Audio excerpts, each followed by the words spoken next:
سمندر کا پورا یہ حلال ہے، سمندر کا پورا یہ حلال ہے. اس میں جتنے ڈیفرنٹیٹ کیے ہیں ان کے لیے کوئی دلیل نہیں ہے. مثلا جھینگا، یا مثلا سمجھیے کہ کوئی سمندر کی آ کر مچھلی نہیں ہے، سمندر کا ایک طرح کا کتا نما کا کوئی چیز ہے، کھا لو وہ بھی. السلام علیکم اور چینل پر دوبارہ خوش آمدید. یہ جھینگے کا کیا فنڈا ہے؟ کوئی اس کو حلال کہتا ہے، کوئی اس کو حرام کہتا ہے، کوئی اس کو مکروہ کہتا ہے، تو کوئی اس کے کباب بنا کر کھاتا ہے. صحیح بات کیا ہے؟ جھینگا حلال ہے یا حرام؟ اللہ اور اللہ کے رسول صلی اللہ علیہ وسلم اس کے بارے میں کیا کہتے ہیں؟ ان سب سوالات کے جوابات آج کی اس ویڈیو میں جاننے کی کوشش کرتے ہیں. چلیے ویڈیو سٹارٹ کرتے ہیں. تذكر يوما كنت تعانق دمعة الفكر تناجي الله في صبر وترجو. جھینگا آپ نے دیکھا ہوگا ایک سی فوڈ ہے. عربی میں اس کو اربیان کہتے ہیں اور انگلش میں پران کہتے ہیں. ساحلی علاقوں میں لوگ اسے مزے کے ساتھ کھاتے ہیں. ہمارے چنئی میں یہ ایک عام غذا ہے، اکثر لوگ اس کو کھاتے ہیں. امام مالک رحمہ اللہ اور امام شافعی رحمہ اللہ کی ریسرچ یہ ہے کہ جھینگا حلال ہے. ہمارے سلفی اور اہل حدیث علماء بھی اس کو حلال سمجھتے ہیں. حنفی علماء کی تحقیقات اس کے بارے میں مختلف ہیں. کوئی اس کو حلال کہتا ہے، کوئی اس کو مکروہ کہتا ہے. جھینگے کے بارے میں ڈیٹیل سے ڈسکشن کرنے سے پہلے یہ بات اچھی طرح سمجھ لینا چاہیے کہ جھینگے کا نام لے کر قرآن یا حدیث کے اندر کوئی بھی حکم کلیئرلی دو ٹوک انداز میں بیان نہیں کیا گیا. اور جب قرآن یا حدیث کے اندر کوئی حکم کلیئرلی بیان نہیں کیا جاتا تو اس وقت علماء کی ذمہ داری بنتی ہے کہ وہ اپنی ریسرچ اور اپنی اجتہادات سے اس مسئلے کا حکم بیان کرے. ایسے مسائل کو اسلامک ٹرمنالوجی میں ٹیکنیکل الفاظ کے اندر اجتہادی مسئلہ کہتے ہیں. جب ہم جھینگے کے بارے میں علماء کی ریسرچ اور اجتہادات دیکھتے ہیں تو ہمیں معلوم پڑتا ہے کہ جھینگے کا مسئلہ انڈیپینڈنٹ مسئلہ نہیں ہے، بلکہ جھینگے کا مسئلہ ایکچول میں ایک دوسرے مسئلے پر ریلے کرتا ہے. اور وہ مسئلہ یہ ہے کہ سمندری جانور یعنی سی فوڈ میں مچھلی تو حلال ہے، مچھلی کے علاوہ جو دوسرے جانور ہیں وہ حلال ہیں یا نہیں. کیونکہ اگر وہ سارے سی فوڈ حلال ہیں تو پھر جھینگا بھی حلال ہو جائے گا، اور اگر سی فوڈ حلال نہیں ہے تو پھر جھینگا بھی حلال نہیں ہوگا. اسی لیے جھینگے کے مسئلے پر ڈسکس کرنے سے پہلے ضروری ہے کہ ہم سی فوڈ کے مسئلے پر ڈیٹیل سے ڈسکس کریں. سی فوڈ کے بارے میں علماء کی ایک بڑی جماعت کا کہنا ہے کہ سی فوڈ حلال ہیں. ان علماء کی ریسرچ کو اگر ہم دیکھیں تو وہ بیسکلی 3 دلیلیں یوز کرتے ہیں. پہلی دلیل سورۃ المائدہ سورہ نمبر 5 آیت نمبر 96. اللہ فرماتے ہیں احل لکم صید البحر، یعنی تمہارے لیے سمندر کا شکار حلال کر دیا گیا ہے. ان علماء کا کہنا ہے کہ اس آیت میں اللہ نے ان جنرل سمندر کے شکار کو حلال کہا ہے، لہٰذا سی فوڈ سارے کے سارے حلال ہیں. لیکن محققین علماء کا کہنا ہے کہ اس آیت سے یہ کنکلوژن نکالنا صحیح نہیں ہے، کیونکہ اگر اس آیت کے کانٹیکسٹ کو اگر دیکھا جائے تو کلیئرلی معلوم ہو جائے گا کہ یہاں سمندر کے شکار کے بارے میں بات نہیں ہو رہی ہے، بلکہ سمندر میں شکار کرنے کے بارے میں بات ہو رہی ہے. یعنی آیت میں ہنٹنگ کو حلال کہا گیا ہے، کسی جانور کو اس آیت کریمہ میں حلال نہیں بتایا گیا ہے. سو الٹیمیٹلی اس آیت سے سی فوڈ کا حلال ہونا پروو نہیں ہوتا. 3 دلیلوں میں سے پہلی دلیل نکل گئی. باقی کی 2 دلیلیں یہ ہیں. پہلی دلیل سورۃ النحل سورہ نمبر 16 آیت نمبر 14. اللہ فرماتے ہیں وَهُوَ الَّذِي سَخَّرَ الْبَحْرَ لِتَأْكُلُوا مِنْهُ لَحْمًا طَرِيًّا، یعنی اللہ نے سمندر کو تمہارے لیے کام پر لگا دیا ہے تاکہ تم اس سے تر و تازہ گوشت یعنی ٹینڈر میٹ کھا سکو. اس آیت میں بھی اللہ رب العزت نے ان جنرل تر و تازہ گوشت کی تعریف کی ہے، اسپیسیفکلی مچھلی نہیں کہا. لہٰذا ان علماء کا کہنا ہے کہ اس آیت سے سارے سی فوڈ حلال ہو جاتے ہیں. دوسری دلیل سنن ترمذی حدیث نمبر 64. رسول اللہ صلی اللہ علیہ وسلم سمندر کے بارے میں بیان کرتے ہوئے فرماتے ہیں هو الطہور ماؤہ الحل میتتہ، یعنی سمندر کا پانی پاک ہے اور اس کا مردار حلال ہے. اس حدیث میں بھی رسول اللہ صلی اللہ علیہ وسلم نے ان جنرل سمندر کے مردار کو حلال کہا ہے، لہٰذا سارے سی فوڈ حلال ہو جائیں گے. ان دو دلیلوں کی بیسس پر ان علماء کا کہنا ہے کہ سمندری جانور یعنی سی فوڈ سارے کے سارے حلال ہیں۔ لیکن بات اتنی سمپل نہیں ہے، پورا مسئلہ اس وقت کمپلیکیٹڈ ہو جاتا ہے جب بات ایکسپشنز کی آتی ہے۔ نہیں سمجھ میں آیا؟ Let me ایکسپلائن۔ ان دلیلوں سے جو سی فوڈ حلال ہوتا ہے کیا وہ ایبسلیوٹ ہے؟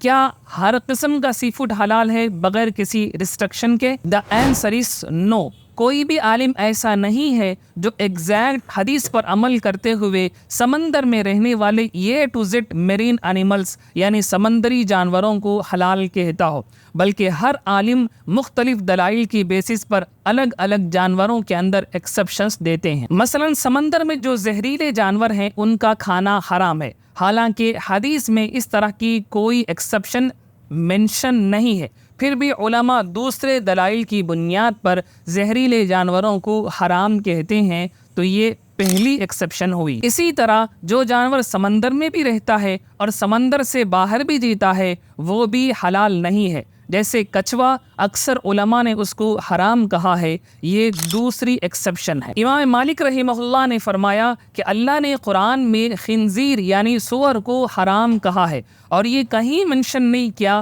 کہ زمین کا سور حرام ہے یا سمندر کا سور حرام ہے، لہٰذا سور جہاں کا بھی ہو حرام ہوگا۔ چنانچہ امام مالک رحمہ اللہ فرماتے ہیں کہ سمندری خنزیر کو نہیں کھا سکتے، یہ تیسری ایکسپشن ہوئی۔ بعض اسکالرز نے کہا کہ رسول اللہ صلی اللہ علیہ وسلم نے نوکیلے دانتوں والے جانوروں کو حرام کہا ہے، اور یہ کہیں منشن نہیں کیا کہ سمندر کے نوکیلے جانور حرام ہیں یا زمین کے نوکیلے جانور حرام ہیں، لہٰذا ان علماء کا کہنا ہے کہ نوکیلے جانور جہاں کے بھی ہوں حرام ہوں گے، لہٰذا ان لوگوں نے کہا کہ سمندر کے اندر جو نوکیلے جانور موجود ہیں جیسے مگرمچھ ہو گیا یا سمندری کتا ہو گیا، یہ سب حرام ہوں گے۔ یہ چوتھا ایکسپشن ہے، اور یہ اتنا بڑا ایکسپشن ہے کہ میں سمجھتا ہوں 1/3 سمندری جانور 1/3 سی فوڈ اس ایک ایکسپشن کی وجہ سے حرام ہو جاتے ہیں۔ ابھی اور سنیں، امام شافعی رحمہ اللہ فرماتے ہیں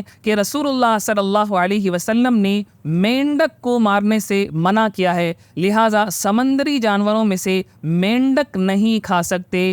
آپ نوٹ کر لیں، یہ 5واں ایکسپشن ہے۔ اتنے زیادہ ایکسپشن سے یہ بات تو کلیئر ہو گئی ہوگی کہ رسول اللہ صلی اللہ علیہ وسلم نے جو فرمایا کہ سمندری مردار حلال ہے وہ ایبسلیوٹ نہیں ہے، کیونکہ دوسرے بہت سے دلائل ایسے ملتے ہیں جن سے سمندر کے بہت سے جانور حرام ہو جاتے ہیں۔ یہی وجہ ہے کہ جو لوگ سی فوڈ کو ان جنرل مطلق طور پر حلال کہتے ہیں وہ خود اپنے اسٹینڈ میں کلیئر نہیں ہیں۔ اگر آپ کو یقین نہیں آتا تو ہمارے سلفی علماء کی یہ 2 چھوٹی سی کلپ ملاحظہ کریں۔ قرآن مجید کی آیت اور نبی صلی اللہ علیہ وسلم کی احادیث کی روشنی میں اور صحابہ اکرام کے منہج آپ کے راستے کی روشنی میں چند چیزیں ہیں جو پانی کی، جس کو علماء کرام نے کھانے سے دور رہنے کے لیے کہا گیا، جس میں سب تیسرا علماء کرام نے جو نام لکھا ہے وہ پانی میں رہنے والا کتا اور کچھوے کا نام لکھا ہے۔ سمندر کا ایک طرح کا کتا نما کیا ہے، کوئی چیز ہے، کھا لو، وہ بھی سمندر کی چیز ہے۔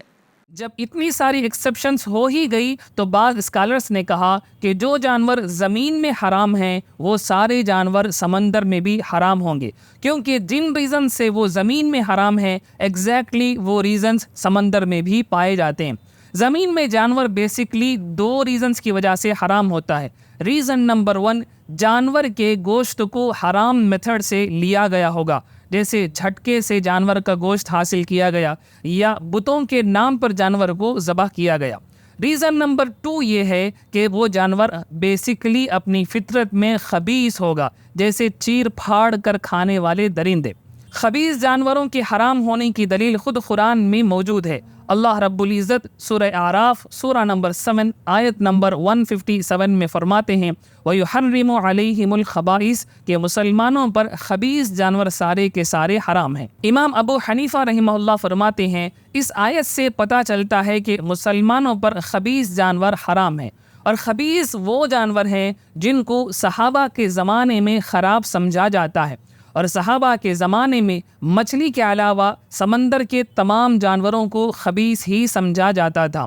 یہی وجہ ہے کہ رسول اللہ صلی اللہ علیہ وسلم سے اپنی پوری زندگی میں اور کسی بھی ایک صحابی سے بھی مچھلی کے علاوہ کوئی دوسرا سمندری جانور کھانا ثابت نہیں ہے، لہٰذا پروو ہو گیا کہ سی فوڈ میں صرف مچھلی حلال ہے۔ اگر علماء کے لیے ٹیکنیکل الفاظ میں بولوں تو الحل میتتہ والی حدیث عام ہے، جس کو علماء نے مختلف دلائل کی بیسس پر خاص کیا ہے۔ امام ابو حنیفہ رحمہ اللہ نے سورۃ الاعراف آیت نمبر 157 کی بیسس پر اس حدیث کو اتنا خاص کر دیا ہے کہ اب اس میں سوائے مچھلی کے کوئی بھی جانور داخل نہیں ہو سکتا۔ اب آئے جھینگے کے مسئلے کی طرف۔ اب تک کی باتوں سے آپ یہ بات اچھی طرح سمجھ چکے ہوں گے کہ امام مالک اور امام شافعی رحمہم اللہ کے نزدیک سی فوڈ میں سے 2-1 جانوروں کو چھوڑ کر سارے سی فوڈ حلال ہیں، اس لیے ان کی ریسرچ کے حساب سے جھینگا پیور حلال ہے۔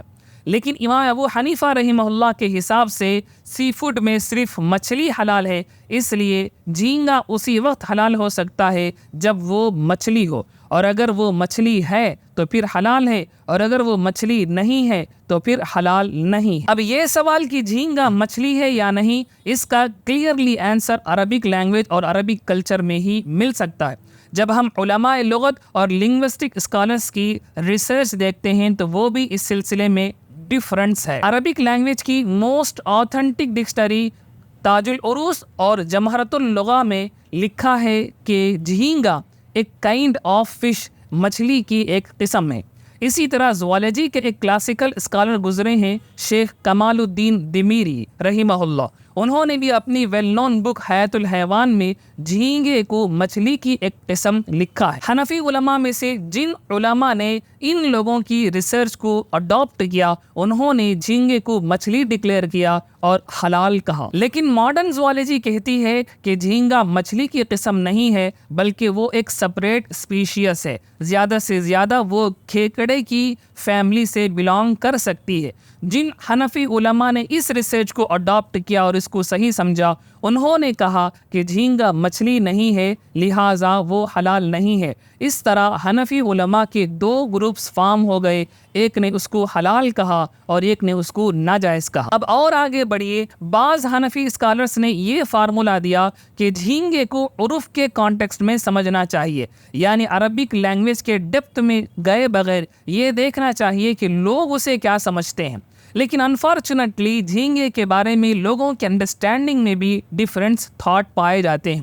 جو لوگ سی شور اور ساحلی علاقوں میں رہتے ہیں وہ لوگ جھینگے کو مچھلی کی طرح ٹریٹ کرتے ہیں اور مزے کے ساتھ کھاتے ہیں، یہاں تک کہ وہ لوگ اسے جھینگا مچھلی ہی کہتے ہیں، اور جو لوگ سمندر سے دور علاقوں میں رہتے ہیں وہ اسے مچھلی نہیں سمجھتے بلکہ وہ اسے الگ جانور سمجھتے ہیں۔ اسی لیے ان علماء نے کہا کہ سمندری علاقوں میں رہنے والوں کے لیے یہ مچھلی کی طرح ہے، اس لیے یہ حلال ہے، اور دور کے لوگوں کے لیے یہ حلال نہیں ہے۔ اتنی ساری تفصیلات اور ریسرچ کے بعد اتنی بات تو کلیئر سمجھ میں آ گئی ہوگی کہ سمندری جانور اور سی فوڈ کے بارے میں ہر ایک عالم اور ہر ایک امام کے پاس مضبوط اور ڈیٹیل اجتہادات ہیں۔ اس لیے صحیح طریقہ یہی ہے کہ ایک دوسرے کی رائے کا احترام کرنا چاہیے۔ ہمارے حافظ صاحب نے جو طریقہ اختیار کیا ہے کہ ایک دم جھینگے کو حلال نہ سمجھنے والوں کو غلط کہہ دیا ہے، جیسے ویڈیو کے اندر مفتی طارق مسعود صاحب دامت برکاتہم کو انہوں نے لتاڑا ہے، یہ سراسر غیر علمی اور نان اکیڈمک اپروچ ہے۔ اس سے امت کے اندر اعتدال اور ٹالرنس کے بجائے شدت اور ایکسٹریمزم ہی پیدا ہوگی۔ امید کرتا ہوں جھینگے کے مسئلے کے اندر جو کنفیوژن ہے وہ کلیئر ہو گئی ہوگی۔ علماء کے ڈیفرنس تھاٹ کیوں ہیں، اس کے پیچھے کی تحقیقات اور ریسرچ سمجھ میں آ گئے ہوں گی۔ اتنی ہی یہ ویڈیو ہے، اگلے ویڈیو میں مزیدار کنٹینٹ کے ساتھ پھر سے ہم حاضر ہونے کی کوشش کریں گے انشاءاللہ العزیز۔ رمضان کی قدر کیجیے، اہل فلسطین اور غزہ کے مسلمانوں کے لیے دعائیں کیجیے۔ جی بہت بہت شکریہ۔ السلام علیکم ورحمۃ اللہ وبرکاتہ۔